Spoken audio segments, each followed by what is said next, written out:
नमस्कार दोस्तों, कैसे हैं आप लोग। स्वागत है आपका इस यूट्यूब चैनल पर। दोस्तों हम लोग पढ़ेंगे आज उच्च न्यायालय। क्या पढ़ेंगे हम लोग? उच्च न्यायालय पढ़ेंगे। ठीक है, हाई कोर्ट। तो भाग 6 चल रहा है इस समय। भाग 6 संविधान में जो 22 भाग हैं उसमें भाग 6 चल रहा है। तो राज्यों के प्रशासन के बारे में भाग 6 जो है बताता है। तो आज हम लोग पढ़ने वाले हैं उच्च न्यायालय। उच्च न्यायालय,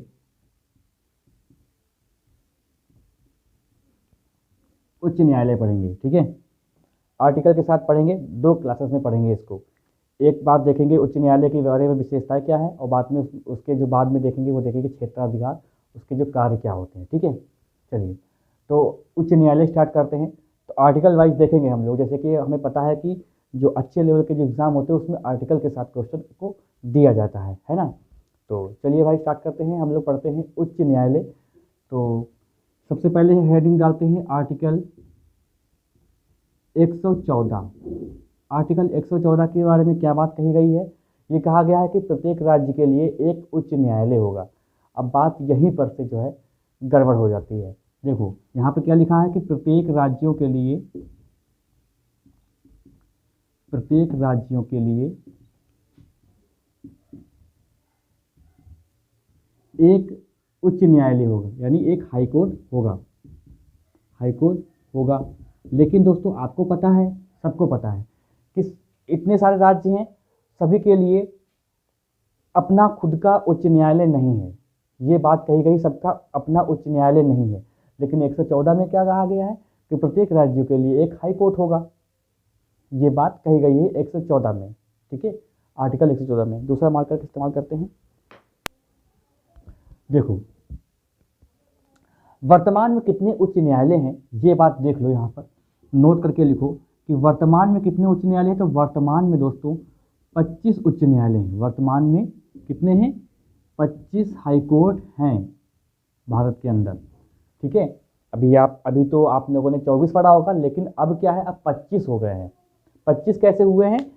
जो आंध्र प्रदेश का जो आंध्र प्रदेश और तेलंगाना एक ही हाई कोर्ट को साझा करते थे, अब क्या है, आंध्र प्रदेश में एक खुद का न्यायालय है अमरावती में। ठीक है, तो आंध्र प्रदेश के अमरावती में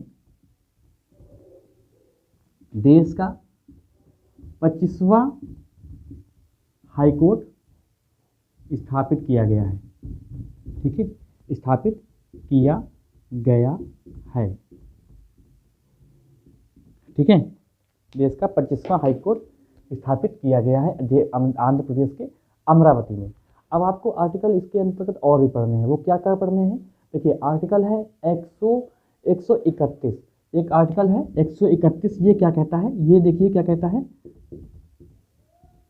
देखिए ये कहता है कि 2 या 2 से अधिक राज्यों के लिए संयुक्त रूप से एक हाई कोर्ट का प्रावधान है।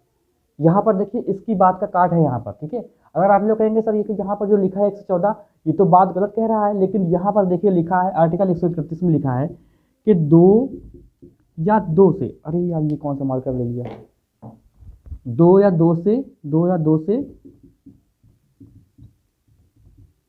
अधिक राज्यों के लिए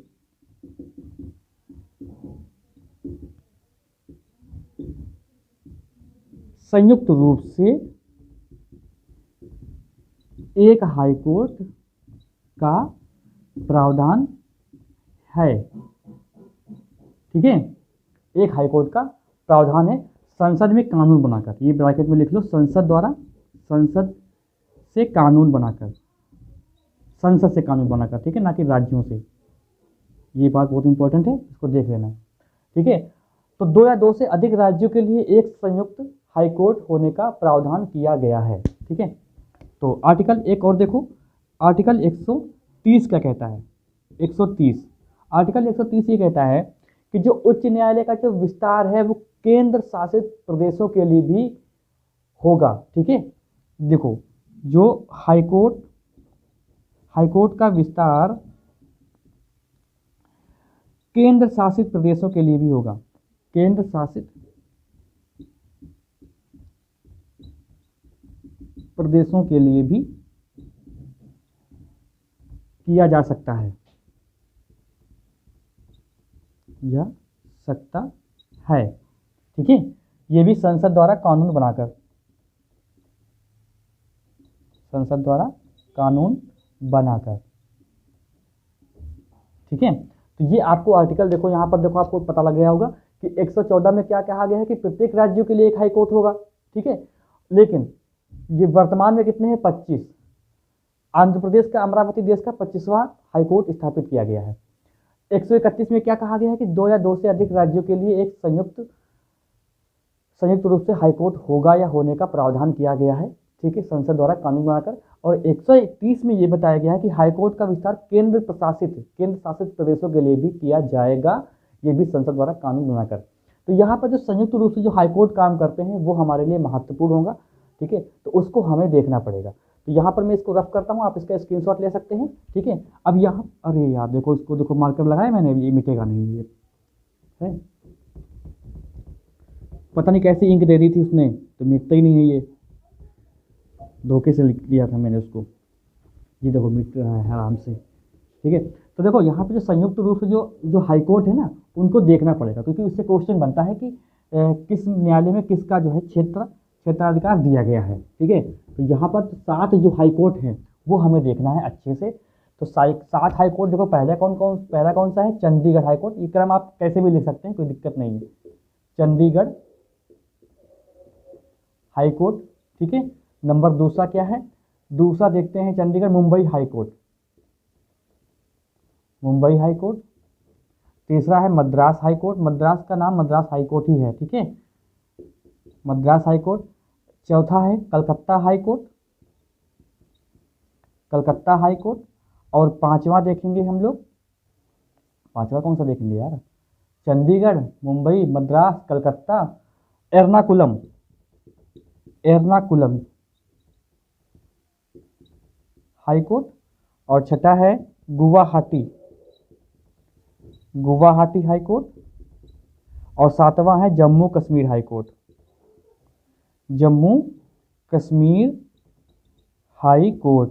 ठीक है, अब इसके अंतर्गत कौन कौन से राज्य, कौन कौन से केंद्र शासित प्रदेश आते हैं, ये आपको बताना है। ठीक है, तो ऐसे क्वेश्चन आता है। तो यहाँ पर देखो चंडीगढ़ हाईकोर्ट में कौन कौन से, 3 देखिए 2 तो राज्य होते हैं, एक केंद्र शासित प्रदेश आएगा। देखो चंडीगढ़ हाईकोर्ट में क्या क्या है, देखो एक तो पंजाब आता है, दूसरा हरियाणा आता है। ठीक है, और तीसरा एक केंद्र शासित प्रदेश है, वो है चंडीगढ़, चंडीगढ़। ठीक है, मुंबई हाईकोर्ट में देखो, मुंबई हाईकोर्ट में क्या है कि मुंबई और गोवा 2 राज्य हैं और 2 केंद्र शासित प्रदेश हैं, एक तो है दमन और दीव। ठीक है, और दादर नागर हवेली। तो मुंबई में दोस्तों कौन सा हो जाएगा, एक तो मुंबई हो जाएगा और दूसरा एक राज्य है वो है गोवा। ठीक है, एक है दादर नागर हवेली, दादर नागर हवेली, दादर नागर हवेली और दमन दीव। ठीक है, दमन दीव, दमन दीव। अब यहाँ पर ये है कि ना कि जो मुंबई हाईकोर्ट जो है वो इन 4 राज्यों का मामला देखता है। ठीक है, ये मतलब क्षेत्राधिकार दिया गया है। मद्रास हाईकोर्ट में देखो क्या है, मद्रास हाईकोर्ट में तमिलनाडु और एक केंद्र शासित प्रदेश है वो है पुदुचेरी। ठीक है, तो तमिलनाडु और पुदुचेरी। कलकत्ता हाईकोर्ट में देखो पश्चिम बंगाल, तो कलकत्ता में वो तो होगा ही होगा, जाहिर सी बात है, तो एक पश्चिम बंगाल हो जाएगा, पश्चिम बंगाल। और दूसरा क्या होगा, दूसरा होगा अंडमान निकोबार द्वीप समूह। ठीक है, तो अंडमान निकोबार द्वीप समूह। ठीक है, ये कलकत्ता हाईकोर्ट के अधीन रहते हैं, पश्चिम बंगाल और अंडमान निकोबार। एर्नाकुलम, एर्नाकुलम कहाँ है, ये केरल में है। ठीक है, एर्नाकुलम केरल राज्य देखता है। एर्नाकुलम हाईकोर्ट के पास जो अधिकार है वो केरल राज्य का है। और एक है लक्षद्वीप का। ठीक है, लक्षद्वीप एक केंद्र शासित प्रदेश है। गुवाहाटी, गुवाहाटी देखो इसमें 4 राज्य आते हैं, तो कौन कौन से देखो, असम, असम में गुवाहाटी है। ठीक है, असम और अरुणाचल प्रदेश, अरुणाचल प्रदेश और मिजोरम, मिजोरम, नागालैंड, नागालैंड, ये 4 राज्य इसमें आते हैं। ठीक है, और देखो ये जो जम्मू कश्मीर हाई कोर्ट, ये अभी जम्मू कश्मीर बट गया है केंद्र शासित प्रदेश में, तो जम्मू कश्मीर और लद्दाख, ठीक है, जम्मू कश्मीर और लद्दाख देखेगा, ठीक है। तो ये आपके हो गए जो संयुक्त रूप से हाईकोर्ट जो काम करते हैं, ये आपको अच्छे से याद रखने हैं, ये भूलना नहीं है आपको, ठीक है, क्योंकि कौन कौन से हाईकोर्ट किसके अधीन में है ये आपको याद रखना है। तो कलकत्ता हाईकोर्ट में अंडमान निकोबार आता है, और देखो यहाँ पर देखिए जो दिल्ली हाईकोर्ट है ना, दिल्ली ऐसा पहला मतलब ऐसा एक मतलब एक ही ऐसा हाईकोर्ट है दिल्ली केंद्र शासित प्रदेश का जो अपने ही राज्य का एक केंद्र शासित प्रदेश का एक स्वतंत्र हाईकोर्ट है, वो किसी और राज्य का नहीं देखता है। मतलब दिल्ली जो केंद्र शासित प्रदेश है वो अपना हाईकोर्ट अलग रखता है, वो ऐसा पहला और अंतिम केंद्र शासित प्रदेश है, ठीक है, नोट करके लिख लीजिएगा।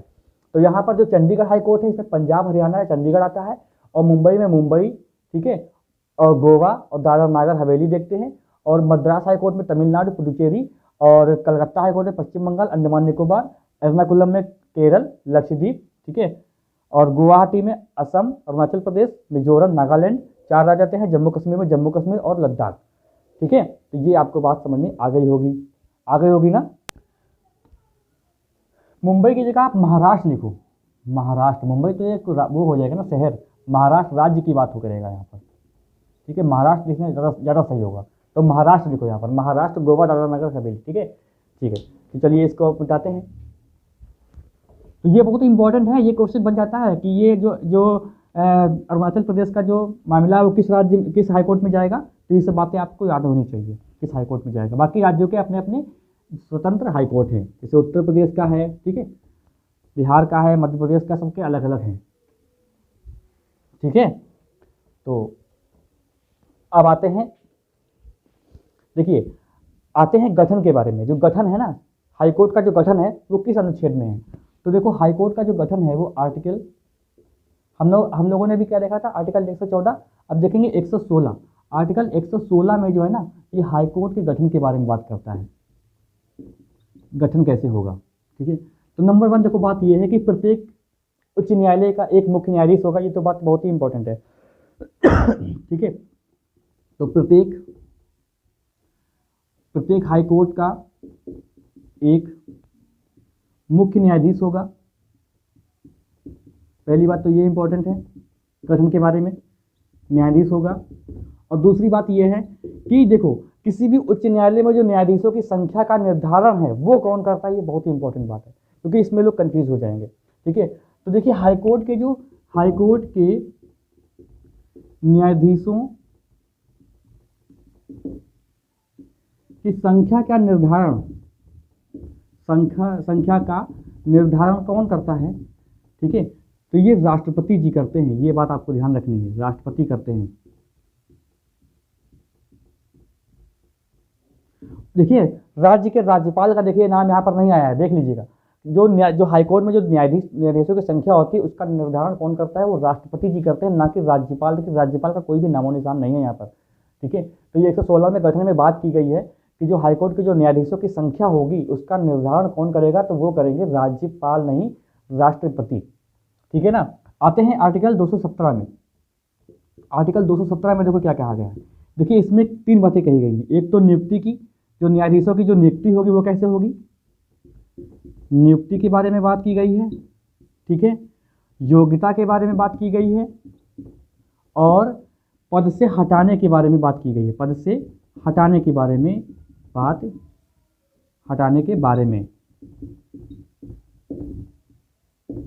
देखिए पद से हटाने के बारे में हम लोग कल की क्लास में देखेंगे। पहले हम लोग न्यायाधीश को पढ़ लेते हैं, पहले हम लोग नियुक्ति और योग्यता देख लेते हैं, ठीक है। देखिए योग्यता की अगर बात करते हैं, योग्यता के बारे में, तो योग्यता क्या होनी चाहिए, देखो योग्यता पहली बात तो भारत का नागरिक होना चाहिए।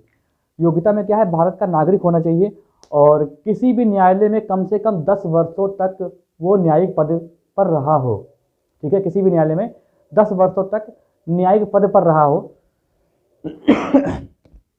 तो पहली बात क्या है, भारत का नागरिक हो, भारत का नागरिक होना चाहिए। और देखिए हाँ एक बात और है, 62 वर्ष की आयु ना पूरी किया हो, ठीक है। 62 वर्ष से कम आयु का हो।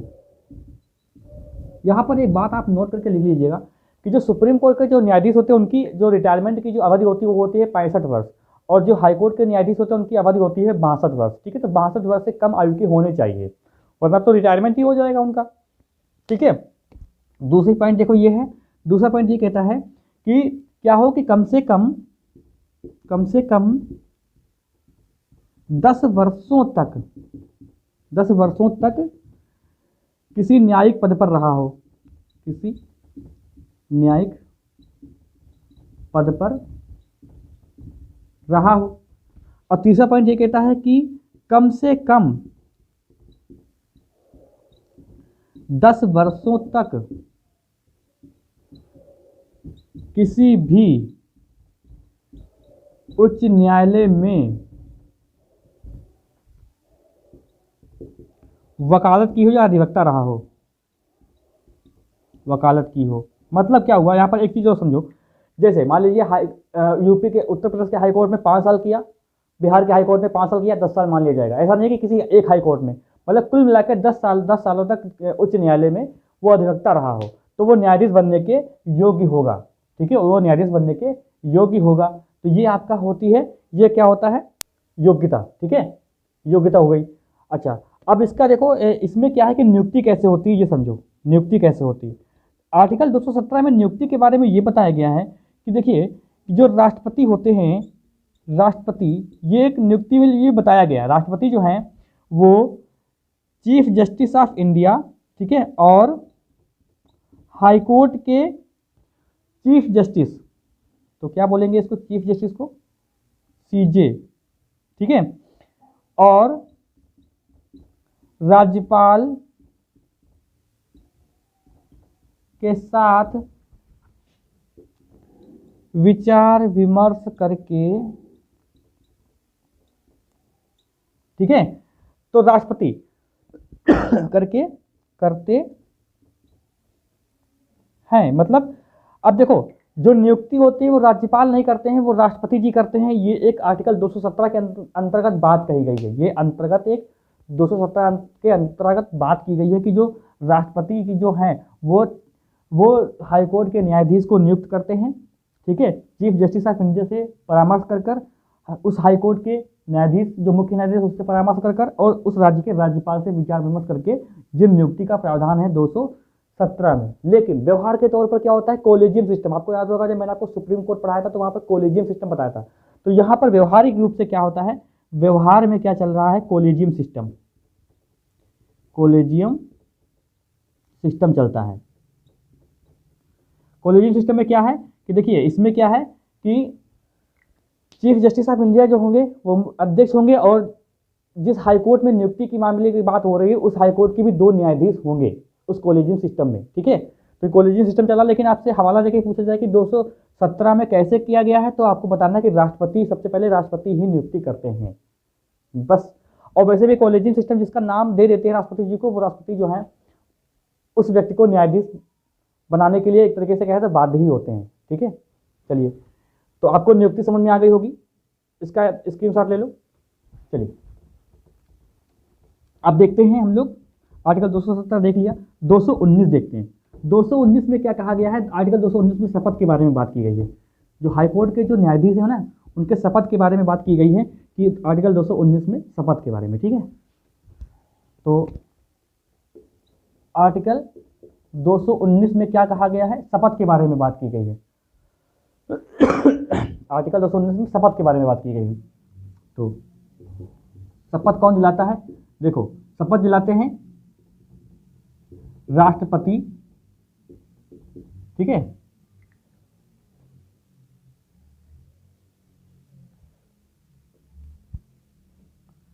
नहीं यार, ये राज्यपाल दिलाते हैं, राज्यपाल राज्यपाल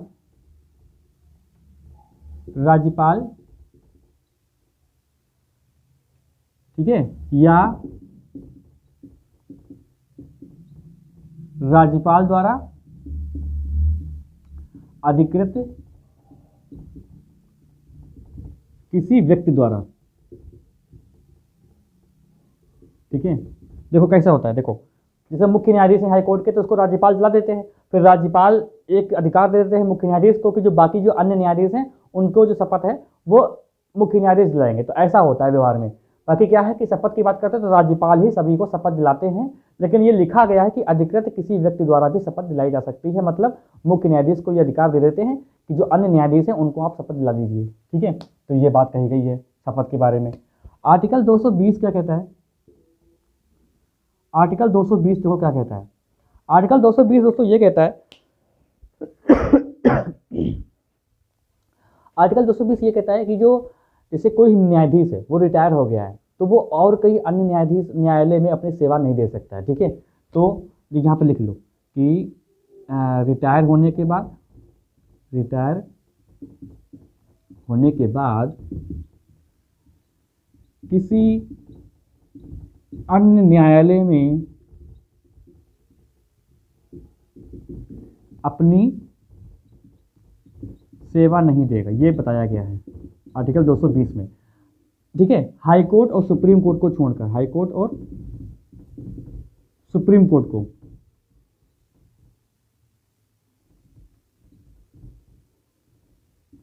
ठीक है छोड़कर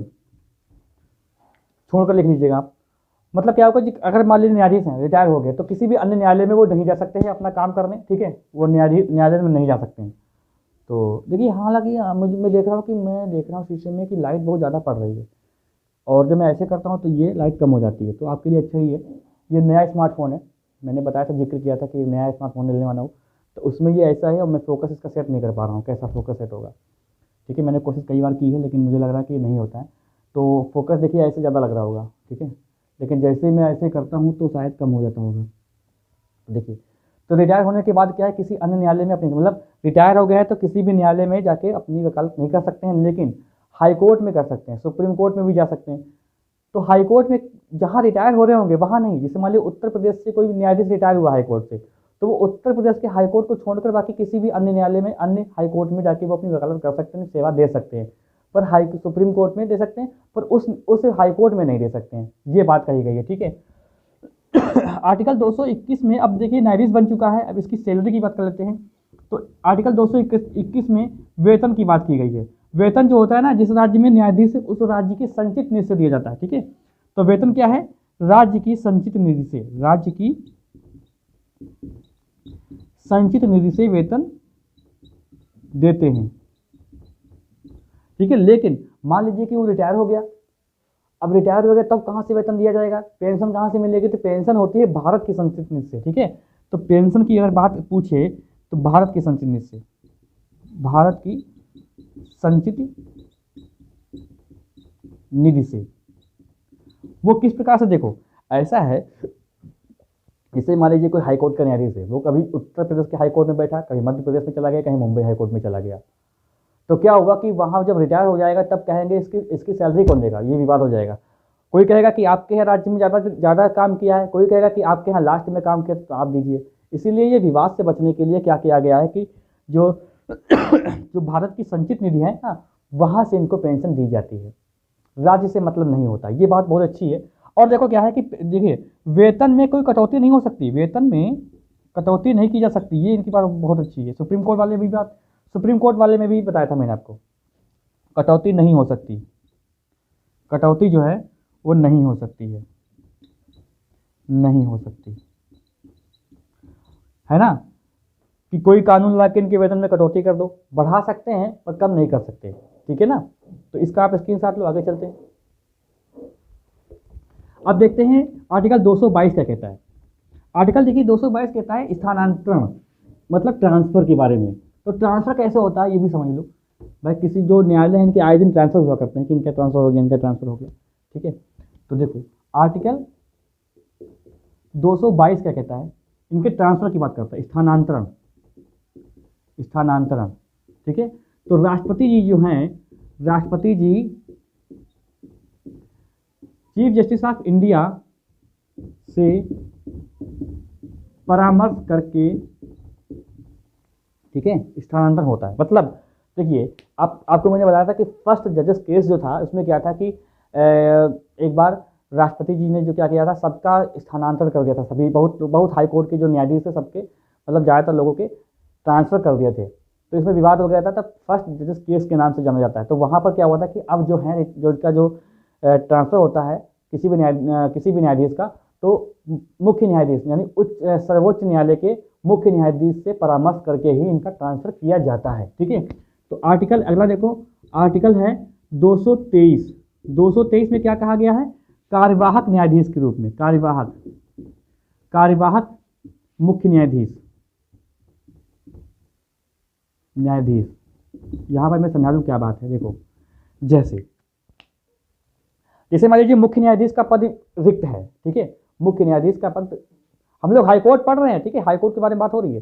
तो हाईकोर्ट, अगर हाईकोर्ट के मुख्य न्यायाधीश का पद रिक्त है तो इस आर्टिकल के तहत राष्ट्रपति जी मुख्य न्यायाधीश से परामर्श लेके, अब यहाँ पर मुख्य न्यायाधीश कौन? सुप्रीम कोर्ट का।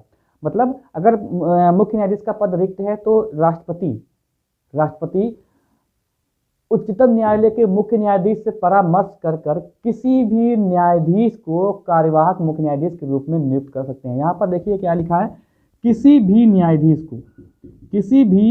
न्यायाधीश को कार्यवाहक मुख्य न्यायाधीश के रूप में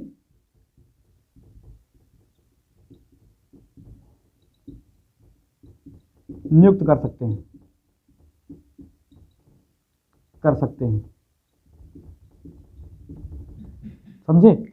मतलब जैसे यहाँ पर वरिष्ठ न्यायाधीश की बात नहीं, मतलब उस हाईकोर्ट के किसी भी न्यायाधीश को मुख्य न्यायाधीश के रूप में नियुक्त कर सकते हैं। बस सर्वोच्च न्यायालय के मुख्य न्यायाधीश से परामर्श करके। यहाँ पर देखिए वरिष्ठ कहीं पर भी शब्द नहीं लिखा है, तो आपको ध्यान रखना है, वरिष्ठ न्यायाधीश की बात नहीं कही गई है। यहाँ पर लिखा है किसी भी न्यायाधीश को कार्यवाहक मुख्य न्यायाधीश के रूप में नियुक्ति कर सकते हैं। ठीक है, ध्यान रखिएगा। आर्टिकल 224 क्या कहता है? आर्टिकल 224 कहता है कि अपर या अतिरिक्त न्यायाधीश की नियुक्ति की बात करता है। देखिए, किसी भी हाईकोर्ट में अगर बहुत ज़्यादा काम बढ़ जाता है, बहुत ज़्यादा कार्य है, तो वहाँ पर क्या होता है कि राष्ट्रपति जी जो हैं वो एक ऐसे व्यक्ति को न्यायाधीश के रूप में नियुक्त कर देते हैं 2 साल के लिए, या ये बात याद रखो, 2 साल के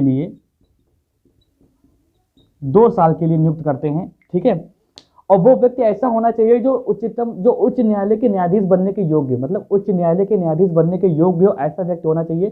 तो उसको क्या करते हैं कि 2 साल के लिए अतिरिक्त न्यायाधीश के रूप में नियुक्त कर देते हैं, अपॉइंटमेंट कर देते हैं। ठीक है, मुख्य न्यायाधीश से परामर्श लेके सुप्रीम कोर्ट के 2 साल के लिए। ठीक है, सारी सुविधाएं न्यायाधीश के रूप में उसको मिलती हैं। तो 2 साल के लिए अतिरिक्त जो है इनका न्यायाधीश बनाया जा सकता है। उस व्यक्ति को बनाते हैं जो हाईकोर्ट के जज बनने के काबिल हो, ऐसा नहीं किसी को बना दें। जो हाईकोर्ट के जज न्यायाधीश बनने के जो काबिल होता है उसी को अतिरिक्त न्यायाधीश के रूप में जो है नियुक्ति कर सकते हैं राष्ट्रपति। ठीक है ना? तो इतनी चीज़ें आपको मैंने आज बताई हैं, आगे की चीज़ें मैं आपको कल वाली क्लास में बताऊंगा। ठीक है, अच्छा, मैंने आपको वेतन नहीं बताया, तो वेतन देखिए कितना है। जो मुख्य न्यायाधीश होगा उसका वेतन कितना है? 2,50,000 रुपये। ठीक है, और जो अन्य न्यायाधीश हैं उनका वेतन है 2.25 लाख रुपये। ठीक है, और जो चीफ जस्टिस ऑफ इंडिया हैं उनका वेतन है 2,80,000 रुपये। CJI का कितना है? 2,80,000 रुपये। और जो बाकी न्यायाधीश हैं उनका वेतन कितना है? 2,50,000। ठीक है, चलिए, तो बाकी जो है हम लोग कल देखेंगे। जो इसके जो उसकी जो क्षेत्राधिकार हैं, जो अधिकार है, वो हम लोग कल की क्लास में देखेंगे। तो यहाँ पर तक की बात आपको समझ में आई तो आप लोग बताइएगा। कुछ बात आपको समझ में नहीं आई है तो कमेंट करिएगा, मैं उसको रिप्लाई कर दूंगा, नहीं तो उसको अगली क्लास में डिस्कस कर लिया जाएगा। तो चैनल पे जो लोग नए हैं वो कृपया सब्सक्राइब कर लें, बेल आइकन दबा दें, जिससे आपको वीडियो का नोटिफिकेशन मिलता रहे। मिलते हैं हम लोग अगली क्लास में।